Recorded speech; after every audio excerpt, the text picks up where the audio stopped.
పిలవంగానే వచ్చిన పెద్దలు మన ప్రసన్న కుమార్ గారు, అంశతారి గారు, సో వీళ్ళందరికీ నమస్కారములు.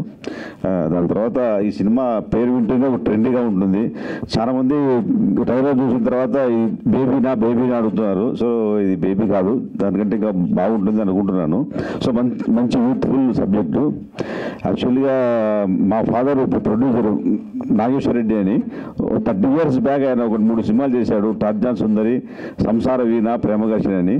దాని తర్వాత ఇప్పుడు రీసెంట్గా నేను కొత్తగా ఈ మధ్య మళ్ళీ సినిమా ఫీల్డ్కి ఎంటర్ అయ్యి ఇది నా సినిమా, ఇది నా సెకండ్ మూవీ. సో ఇది బాగుంటుంది అని అనుకుంటున్నాను నేను. ఈ మంత్ 26th రిలీజు. సో దీన్ని డైరెక్టర్ శ్రీధర్ రెడ్డి గారు, దాని తర్వాత మా హీరోయిన్ నవీన, సో దీనిలో గొప్ప యాక్ట్ చేశారు. యాక్చువల్లీ సినిమా చూస్తే న్యాచురల్గానే అమ్మాయి ఇట్లా చేసింది అనిపిస్తుంది. డెఫినెట్గా అందరూ సినిమా చూడాలని అనుకుంటున్నాము. సో ఈ మూవీని మేము SKML ఆదినారాయణ గారి చేతుల మీదుగా సినిమా డిస్ట్రిబ్యూట్ చేస్తున్నాము, total AP and Telangana. So maybe cinema బాగుంటుందని అనుకుంటున్నాను నేను. January 26 release cinema movie.